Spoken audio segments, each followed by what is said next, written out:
Et maintenant, on va voir ce qu'il y a dans scikit-learn pour faire des discriminants linéaires. Donc, comme modèle linéaire, il y a plusieurs choses disponibles. Comme vous avez vu jusqu'à présent, il y a plusieurs façons de faire des modèles linéaires.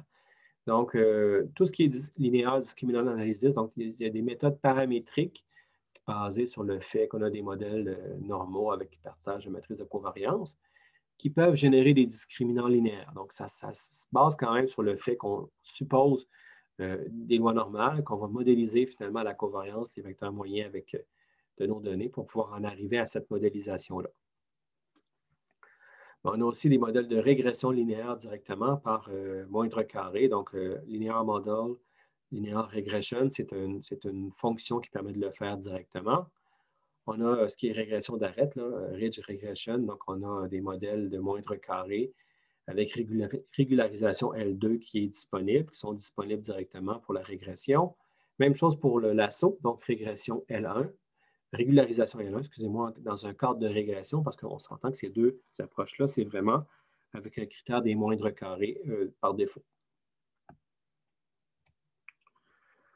On a la régression logistique aussi qui est implémentée. Donc, c'est intéressant lorsqu'on suppose que, lorsqu'on veut avoir en sortie une valeur probabiliste correspondant à ce qui nous intéresse. On a aussi le modèle du perceptron, donc le discriminant linéaire entraîné par la règle du perceptron. Il est disponible dans la fonction linéaire model perceptron. Puis aussi les modèles entraînés par descente du gradient stochastique. On a le modèle pour faire du classement, là, SGD Classifier. SGD, c'est Stochastic Gradient Descent. Même chose pour la régression, on a le modèle équivalent. Donc, ça, c'est des modèles qui fonctionnent bien pour des très gros jeux de données.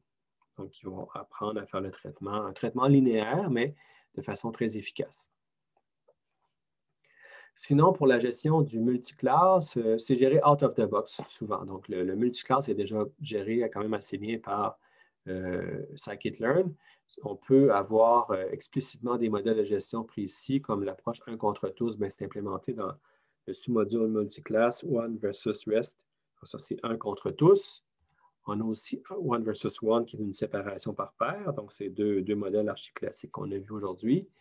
Les output code classifiers, donc c'est du code de correction d'erreurs qui vont être vus dans la semaine sur les méthodes par ensemble, beaucoup plus tard dans la session, là, vers le mois de novembre-décembre. Donc voilà, ça clôt la présentation pour cette semaine.